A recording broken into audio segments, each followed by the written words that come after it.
गौ हत्या को रोकने के लिए और गौ माता को माता की प्रतिष्ठा प्रदान करने के लिए एक 324 कुंडी गौ प्रतिष्ठा महायज्ञ भी हम लोग करेंगे। वक्तव्य देने से तो कोई जमीन किसी की नहीं हो जाती है, उसके लिए तो प्रमाण प्रस्तुत करना पड़ता है। करें, अगर उनकी होगी उनको दे दी जाएगी, हमारी होगी हमको दे दी जाएगी। तो ये कहे कि हमको मार देगा और ये पर्व समाप्त हो जाएंगे, ये हिंदू उत्सव समाप्त हो जाएंगे, तो ये नहीं है।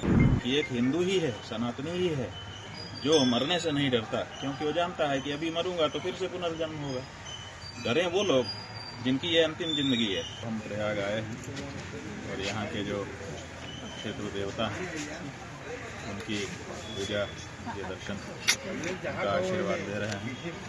कल मेला क्षेत्र में प्रवेश करेंगे और हम लोगों को एक ही कामना है कि हम सब सनातनी हिंदू कुंभ के लिए यहाँ पर एकत्र हो रहे हैं।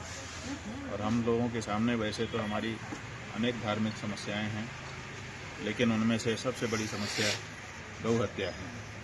तो गौ हत्या को रोकने के लिए और गौ माता को माता की प्रतिष्ठा प्रदान करने के लिए एक 324 कुंडी गौ प्रतिष्ठा महायज्ञ भी हम लोग करेंगे और परम धर्म संसद के आयोजन के द्वारा हिंदू समाज को मार्गदर्शन करने के लिए भी उपाय करेंगे। महाराज जी, जो धर्म संसद हो रही है अभी 27 को भी एक है, तो उसमें राजनीतिक जो लोग अगर आते हैं तो वो किस तरह से सही होगा? और कोई बात नहीं, राजनीति वाले भी आए, बात धर्म की करें।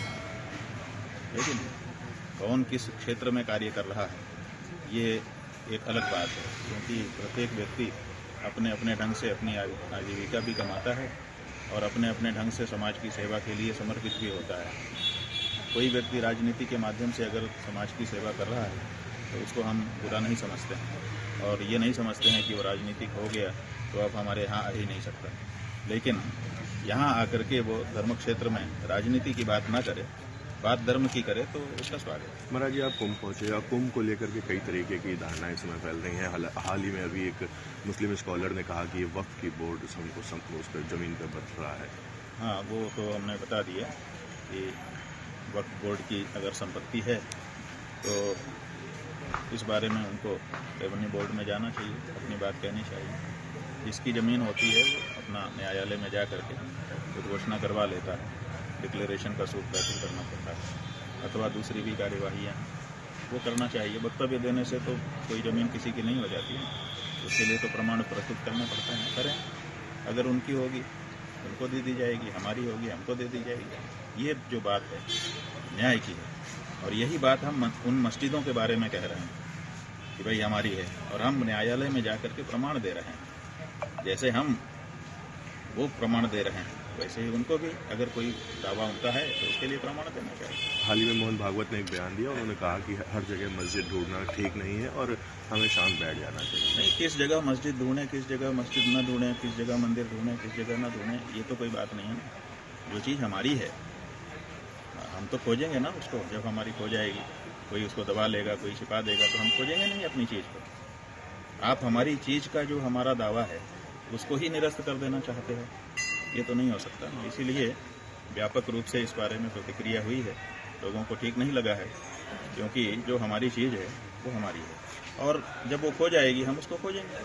कुंभ को लेकर महाराज जी धमकी भी आ रही है, कहा गया कि हिंदुओं का ये आखिरी कुंभ होगा और स्नान के दिन वो कुछ ऐसा कर सकते हैं, उसको किस तरह? देखिए, पुराने ज़माने में इतिहास साक्षी है, लाखों की संख्या में हमको मार दिया गया, मीनारें बनाई गई लोगों के द्वारा कि हिंदू हो काट दिया जाएगा, हिंदू हो काट दिया जाएगा। ठीक है, हिंदू धर्म खत्म हो गया, कुंभ पर्व समाप्त हो गया।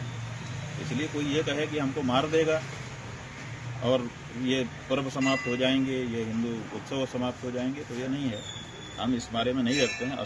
सच बात ये है कि एक हिंदू ही है, सनातनी ही है, जो मरने से नहीं डरता, क्योंकि वो जानता है कि अभी मरूंगा तो फिर से पुनर्जन्म होगा। डरे वो लोग जिनकी ये अंतिम जिंदगी है, जो कहते हैं ये आखिरी जीवन है, इसके बाद कोई जीवन नहीं है, जो कुछ करना है कर लो, वो लोग डरें। हम तो अभी मरेंगे, फिर दूसरा जन्म लेकर के फिर से जैसे के तैसे खड़े हो जाएंगे, हमें क्या डरना है। एक आखिरी प्रश्न महाराज जी, रामभद्राचार्य जी ने कहा कि पाक अधिकृत कश्मीर हमको मिल जाए, ऐसी दक्षिणा हमें मिलनी चाहिए, गुरु दक्षिणा मिलनी चाहिए। कौन देगा? ये गुरु दक्षिणा तो जिसने कब्जा किया है वही दे सकता है। जिसके पास जो चीज़ होती है वही देता है। पाक अधिकृत कश्मीर मतलब कश्मीर को जिसने अधिकृत कर लिया है, कब्जा कर लिया है, तो उसको जिसने कब्जा किया है उसको अपना चेला बनाएं और उससे दक्षिणा में ले लें, अच्छा लगेगा हम लोगों को।